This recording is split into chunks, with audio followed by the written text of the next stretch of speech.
ప్రస్తుతం దేశవ్యాప్తంగా అనేక రాష్ట్రాలు ఎదుర్కొంటున్నటువంటి ప్రధాన టాపిక్ని వీళ్ళు ఒక ఆర్టికల్ రూపంలో తీసుకొచ్చారు.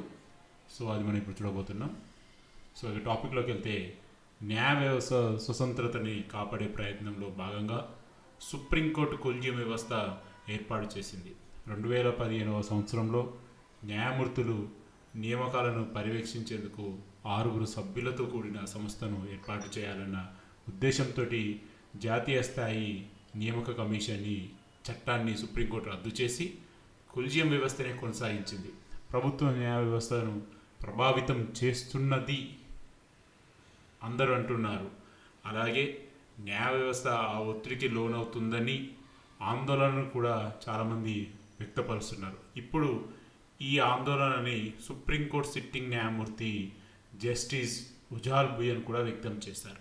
ఒకవైపు హైకోర్టు న్యాయమూర్తి బదిలీ ప్రభుత్వ అభ్యర్థనపై జరుగుతుందని సుప్రీంకోర్టు కొలిజియం స్వయంగా నమోదు చేసినప్పుడు అది న్యాయ వ్యవస్థలోనికి ప్రభుత్వం చేసిన తీవ్రమైన జోక్యంగా అందరికీ కనిపిస్తుందని జస్టిస్ అన్నారు.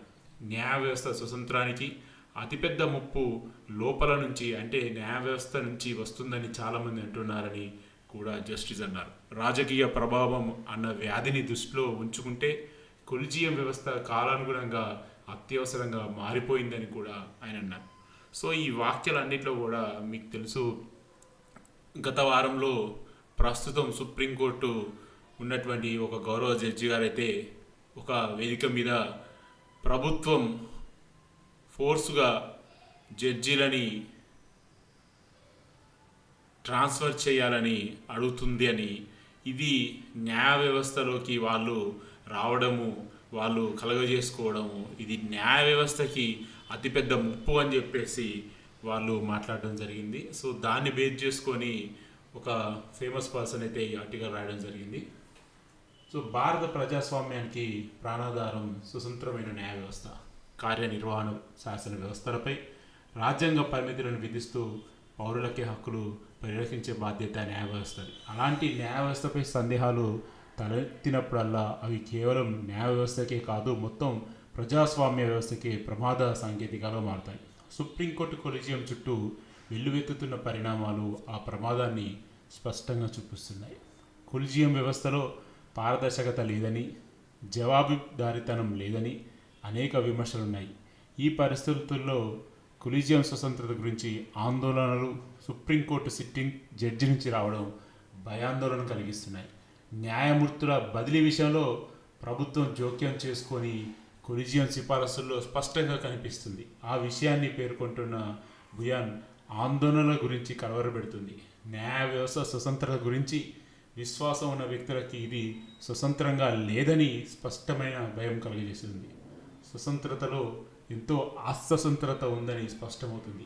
ఈ బదిలీల సిఫారసులు కొలిజియం మీటింగ్లోనే తీసుకుంటారు. కొన్ని సందర్భాల్లో సర్క్యులేషన్ ద్వారా జరుగుతుంది. అప్పుడు జూనియర్ న్యాయమూర్తి నుంచి సీనియర్ న్యాయమూర్తులకు ఫైల్ వెళ్లాల్సి ఉంటుంది. కానీ పైనుంచి కిందకు వస్తే స్వతంత్రంగా అభిప్రాయాలు వెలువరించాల్సిన పరిస్థితి ఉండదు. జస్టిస్ శ్రీధరన్ బదిలీ అంశం వల్ల ఈ యొక్క ఎంటైర్ టాపిక్ అనేది తెర మీదకి వచ్చింది. ప్రభుత్వానికి వ్యతిరేకంగా లేదా అనుకూలంగా తీర్పులు ఇవ్వని వ్యక్తిని ట్రాన్స్ఫర్ చేయమని చెప్పి ప్రభుత్వం అడిగింది అనే కాంట్రవర్సీ మీద ఈ యొక్క ఆర్టికల్ మొత్తం బేస్ చేసుకొని ఉంది.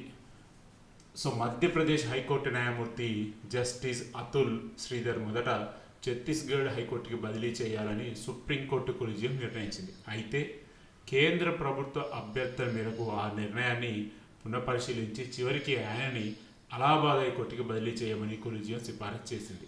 అదేవిధంగా ఆయనకు బదిలీ అయింది. కొలిజియం ఈ విషయాన్ని తన సిఫారసులో ప్రత్యేకించి పేర్కొంది. ఈ మార్పుపై జస్టిస్ ఉజాల్ బుయన్ బహిరంగ తీవ్ర అసంతృప్తి వ్యక్తం చేశారు. హైకోర్టు న్యాయమూర్తుల బదిలీలు పూర్తిగా కొలిజియం పరిధిలో అంశమని, అలాంటప్పుడు కార్యనిర్వహణ శాఖ జోక్యం చేసుకోవడం, కొలిజియం దాన్ని అంగీకరించడం అత్యంత ఆందోళనకరమైనవని జస్టిస్ హెచ్చరించారు. ఇది భవిష్యత్తులో ప్రభుత్వానికి నచ్చని తీర్పులను ఇచ్చే న్యాయమూర్తులని బదిలీ ద్వారా శిక్షించే సంప్రదాయానికి దారితీస్తుంది. ఈ బదిలీ వల్ల జస్టిస్ అతుల్ శ్రీధర్కి అసౌకర్యంతో పాటు నష్టం కూడా జరిగింది. ముందు ప్రతిపాదించినట్టు ఛత్తీస్ హైకోర్టుకి బదిలీ అయి వెళ్తే అక్కడ ఆయనకు కొలీజియం సభ్యుడే అవకాశం ఉండేది. కానీ అలహాబాద్ బదిలీ కావడం వల్ల ఆయన సీనియారిటీ జాబితాలో చాలా కిందకి వెళ్ళిపోయారు. సాధారణంగా పరిపాలన అవసరాల కోసం బదిలీ చేస్తున్నట్లుగా పేర్కొంటారు. ఈ బదిలీలో ఏ అవసరాలు ఉన్నాయో అనుమానాలు సహజంగానే తెలుస్తాయి.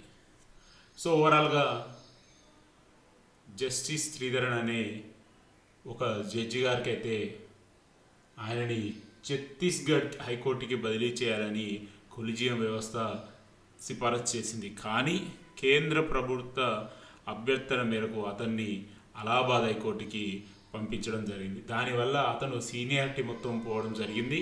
అదేవిధంగా ప్రభుత్వానికి వ్యతిరేకంగా లేదా అనుకూలంగా తీర్పు ఇవ్వనందున ఇది జరిగిందని వాళ్ళు భావించడం జరిగింది. మరొక ఉదాంతం జస్టిస్ మురళీధరన్ బదిలీ ఉదాంతం.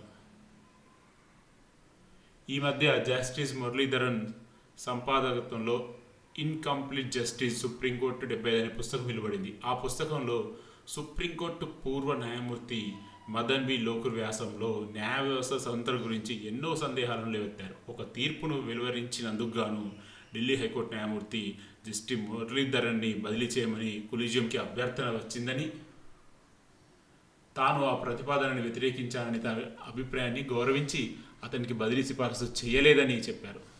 తాను పదవి విరమణ చేసిన తర్వాత ప్రభుత్వం ఈ బదిలీ గురించి మళ్ళీ ఒత్తిడి తెచ్చిందని, అప్పుడు సుప్రీంకోర్టు న్యాయమూర్తి ఏకే సిక్రీ బదిలీ గురించి అభ్యంతరం వ్యక్తం చేయడం వల్ల అది విఫలమైందని, ఆయన పదవి విరమణ తర్వాత తీవ్ర వ్యతిరేకత లేకపోవడం వల్ల ఆయన బదిలీ జరిగిందని మదన్ లోకూర్ తన వ్యాసంలో పేర్కొన్నారు. ఏకపక్షంగా జస్టిస్ మురళీధరన్ని బదిలీ చేశారని జస్టిస్ లోకూర్ తన వ్యాసంలో రాశారు.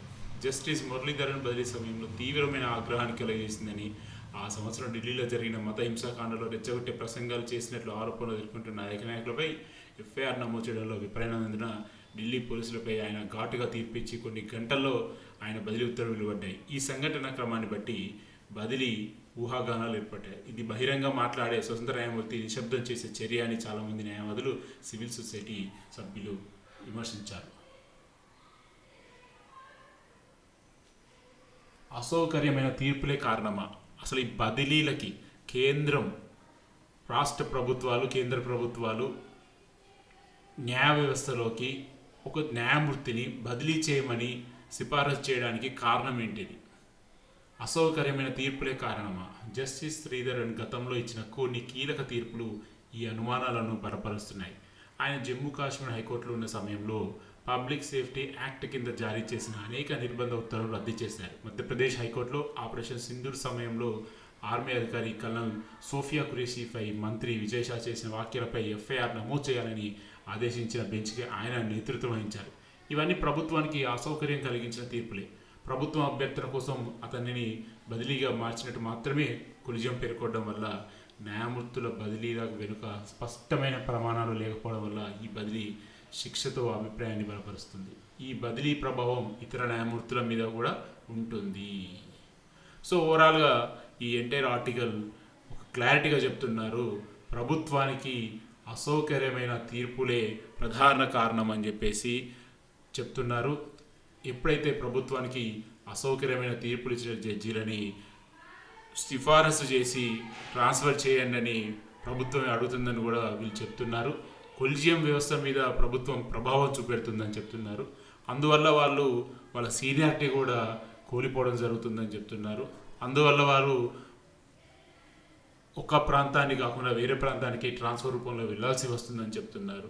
సో దానివల్ల మిగతా జడ్జిల మీద కూడా తీర్పు ఇవ్వాలంటే ఇది ప్రభావం ఉండే అవకాశం ఉంటుందని కూడా వీళ్ళు చెప్తున్నారు. సో ఒకటి ముందున్న దారి ఏంటంటే, వీళ్ళకి ఈ ఎడిటోరియల్ వాళ్ళు చెప్పింది ఏంటంటే, కొలీజియం ఒక నిర్ణయాన్ని ఎందుకు తీసుకుంది, ఎందుకు మార్చిందన్న విషయంలో స్పష్టత అవసరం. కార్యనిర్వహణ ఒత్తిడి మేరకు బదిలీలు సిఫార్సులు చేస్తే అది ప్రమాదకరమైన ధోరణి. ఇదే పరిస్థితి కొనసాగితే ధైర్యంగా స్వతంత్రంగా తీర్పులు ఇచ్చే న్యాయమూర్తులు కరువు అవుతారు. కొలీజియం వ్యవస్థ సిద్ధాంత స్థాయిలో కాకుండా ఆచరణలో కూడా అదే విధంగా ఉండాలి. లేని పక్షంలో న్యాయమూర్తుల బదిలీలు న్యాయపరమైన ప్రక్రియ కాకుండా రాజకీయ నియంత్రణ సాధనంగా మార్చే ప్రమాదం ఉంది. సో ఓవరాల్గా మనకి క్లారిటీగా వీళ్ళు ఈ ఎంటైర్ ఆర్టికల్లో చెప్పినట్టుగానే ప్రభుత్వం ఏదైనా ఒక తీర్పు వాళ్ళకి అసౌకర్యంగా ఉంటే దాన్ని బేస్ చేసుకొని జడ్జీల మీద ప్రభావం చూపెట్టద్దని, ఒకవేళ జడ్జీలని ఇలా ట్రాన్స్ఫర్స్ చెయ్యమని వాళ్ళే రిక్వెస్ట్ చేయడం ద్వారా వేరే మరికొంతమంది జడ్జీలు స్వతంత్రమైనటువంటి జడ్జిమెంట్ ఇవ్వడం సాధ్యం కాదని, వాళ్ళ మీద కూడా ఈ ప్రభావం ఉంటుందని, సో ఇదంతా కూడా కొలీజియం కాపాడి న్యాయ వ్యవస్థలోకి కార్యనిర్వహణ వ్యవస్థ రాకుండా న్యాయ వ్యవస్థ స్వతంత్రంగా ప్రజల్లో నమ్మకం పెంపొందించేట్టుగా ఉండాలని, అన్ని ఆధారాలు సరిగ్గా ఉంటే సరైన తీర్పు అది ప్రభుత్వమైనా ప్రజలకైనా ఇచ్చినప్పుడే ఈ వ్యవస్థ మీద నమ్మకం ఉంటుందని, దాన్ని కాపాడాల్సిన బాధ్యత కొలీజియం వ్యవస్థ మీద ఉందని చెప్పేసి ఈ ఆధార్ ఆర్టికల్ అయితే చెప్పదలుచుకున్నారు. సో ఓవరాల్గా ప్రజలు ఎన్నటి నుంచో అనుకుంటున్నారు, కొన్ని సందర్భాల్లో అన్నీ ఉన్నా కానీ ఇలా ఎందుకు జరిగింది అలా ఎందుకు జరిగింది అన్నది, దానికి వీళ్ళు ఈ ఎడిటోరియల్ ద్వారా ఒక క్లారిటీ ఇచ్చిందని మనం భావించవచ్చు. సో ఇది ఫ్రెండ్స్ ప్రస్తుతం ఉన్నటువంటి అప్డేట్. మరొక అప్డేట్తో మళ్ళీ వెళ్దాం. Stay tune.